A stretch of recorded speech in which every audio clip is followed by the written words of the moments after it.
मरने वाले केवल परीक्षित अकेले नहीं है, मरना तो सबको है। आया है सो जाएगा राजा रंग फकीर। अगर परीक्षित जी ये कहते महाराज मुझे मरना है 7 दिनों में, मुझे क्या करना चाहिए, ये व्यक्तिगत प्रश्न हो जाता है। लेकिन परीक्षित जी महाराज ने सार्वभौम प्रश्न किया है, म्रियमाणस्य किम कर्तव्यम, मरने वाले को क्या करना चाहिए, मरना तो सबको है।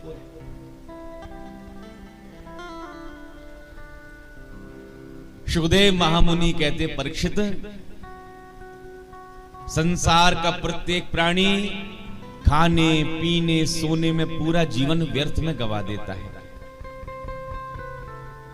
लेकिन उसको मरना भी है, वह भूल चुका है। अच्छा एक बात बताओ, यदि आपको यहां से देवरिया जाना है तो क्या प्रयास करना पड़ेगा? मोटरसाइकिल उठाई या गाड़ी में बैठे या बस में बैठे पहुंच गए देवरिया। और विचार करो कहीं आपको भोपाल जाना है तो आपको प्रयास करना पड़ेगा, टिकट बनवाना पड़ेगा, गाड़ी से जाना है, हवाई जहाज से जाना है कि ट्रेन से जाना है, कैसी व्यवस्था से जाना है, आपको यात्रा को सुनिश्चित करना पड़ेगा। और विचार करो कहीं आपको विदेश जाना है तो कम से कम 2 महीने पहले से आपको पूरी व्यवस्था बनाना पड़ेगी। पासपोर्ट बनवाना है, वीजा लगवाना है, बहुत औपचारिकताएं होती है।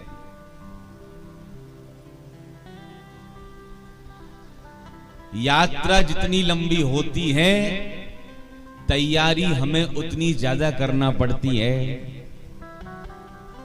लेकिन एक यात्रा ऐसी है, करना तो सबको है उस यात्रा को, लेकिन तैयारी आज तक किसी ने नहीं करी। वो कौन सी यात्रा है? बोले कि वो है मृत्यु रूपी यात्रा। मृत्यु रूपी यात्रा सबको करना है, लेकिन तैयारी आज तक किसी ने नहीं की।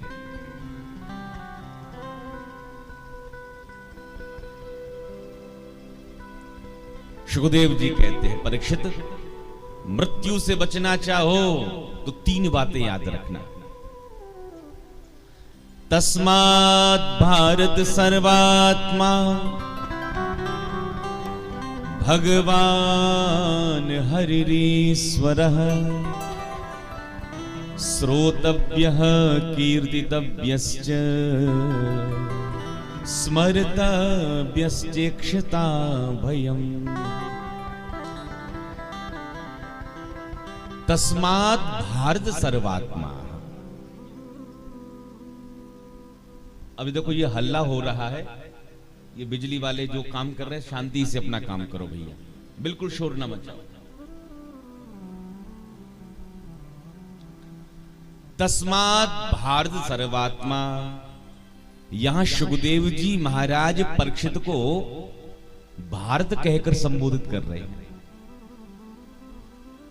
भागवत में सुखदेव जी परीक्षित को भारत कहते हैं, और वहां गीता का ज्ञान देते समय भगवान अर्जुन से भी भारत कह रहे हैं। यदा यदा ही धर्मस्य ग्लानिर्भवति भारत। क्योंकि ये जो पांडव हैं ये भरत वंश में आए हैं, भरतवंशी हैं पांडव लोग, इसलिए सुखदेव जी परीक्षित से भारत कहते हैं। तस्मात् भारत सर्वात्मा। पहली बात श्रोतव्य है, जितना हो सके उतना भगवान की कथा को प्रेम से श्रवण करना चाहिए। कथा सुनो। किसी ने कहा महाराज कथा सुनने से होता क्या है, कथा क्यों सुननी चाहिए? अरे भैया, जब तक आप किसी के बारे में जानोगे नहीं तब तक उसमें आपकी श्रद्धा कैसे होगी? जाने बिनु ना होए परितीति। कथा सुनने से ठाकुर जी के विषय में पता चलता है कि ठाकुर जी हमारे कैसे हैं। जब ध्रुव प्रहलाद भक्तों की कथा श्रवण करते हैं तब लगता है देखो ठाकुर जी ने ध्रुव जी पर कृपा करी है, प्रहलाद पर कृपा करी है, ठाकुर जी हम पर भी कृपा करेंगे। थोड़ा एक और कम करना। श्रोतव्य है, जितना हो सके भगवान की कथा को सुनो। देखो दीवानगी एकदम मन पर नहीं चढ़ती है, दीवानगी चढ़ती है धीरे धीरे। लोग तो महाराज क्रिकेटरों के दीवाने हो जाते हैं। पहले तो महाराज मैच देखना प्रारंभ करते हैं। किसी को मैच देखने का शौक नहीं है तो जो लोग मैच देखते हैं उनके साथ बैठने लग जाए। पता चला धोनी ने कम बॉलों पर महाराज ज्यादा रन बना दिए, प्रसन्न हो गए। और कहीं महाराज विराट कोहली आउट हो गया तो टीवी बंद कर देते हैं। और कहीं महाराज भारत पाकिस्तान का मैच आ रहा हो फिर तो कहना ही क्या है। कहीं महाराज भारत विजयी हो जाए, कुछ लोग इतने दीवाने होते फटाके फोड़ने लग जाते। अब फटाके फोड़े, पड़ोसी बाहर निकल करके आ गए, क्यों भाई आज दीपावली तो है ही नहीं, फटाके क्यों फोड़ रहे हो? तो वो कहते हैं तुम्हें नहीं पता, अरे आज इंडिया को विजय प्राप्त भई है इसलिए फटाके फोड़ रहे हैं। अथवा विराट कोहली ने या रोहित शर्मा ने शतक बना दिया, प्रसन्न हो गए। तो भाई जब उन क्रिकेटरों ने शतक बनाया है तो तुम्हारे वो रिश्तेदार लगते होंगे इसलिए फटाके फोड़ रहे हो। बोले कि नाना साहब रिश्तेदार तो खैर नहीं है। अरे भाई तो शतक बनाया उनने, फटाके फोड़ रहे हो तुम, इसका क्या मतलब है? तो हम लोग कहते हैं भैया हम उनके दीवाने हैं।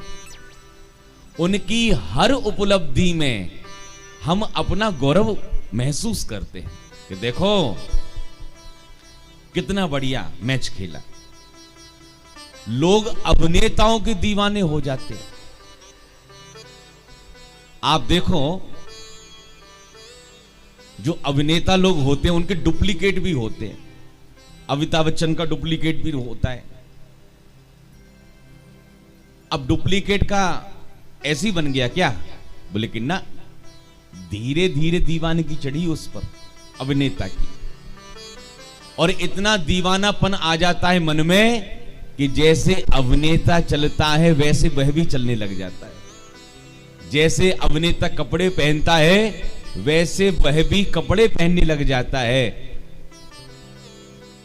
दीवानगी एकदम नहीं आती है, दीवानगी धीरे धीरे आती है।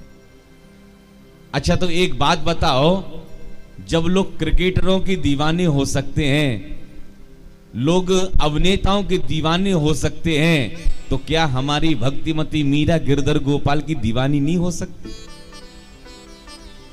विचार करो। दीवानगी एकदम नहीं आती है, धीरे धीरे आती है। कैसे आएगी? श्रोतव्य है। भगवान की पहले कथा सुनो।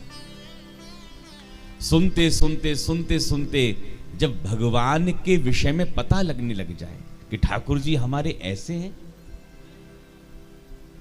और एक बात बताएं, ये जो हमारा मन है ना, मन हमारा जल्दी से मुड़ता नहीं है। मन हमारा कैसा है?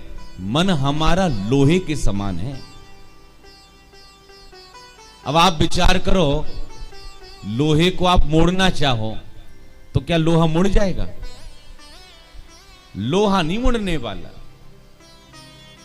और यदि आपको लोहे को मोड़ना है तो सबसे पहले लोहे को आग में तपाना पड़ेगा। जब आग में लोहा खूब तप जाए, खूब गर्म हो जाए, खूब लाल हो जाए, जहां हथौड़ा मारोगे लोहा वहीं मुड़ जाएगा। उसी प्रकार ये जो हमारा मन है, ये भी महाराज लोहे के जैसा है, ये जल्दी से मुड़ता नहीं है। अपने मनी राम को मोड़ना चाहो तो सबसे पहली बात भगवान की कथा सुनो। कथा सुनते सुनते सुनते सुनते वाद गदगदा द्रवते यस्य चित्तम, सुनते सुनते भगवान के चरित्रों को इतने डूबने लग जाएं कि जब भगवान की कोई करुणामय प्रसंग श्रवण करें तो महाराज हमारा हृदय भी द्रवीभूत होने लग जाए, हमारे आंखों से भी अश्रुपात होने लग जाए।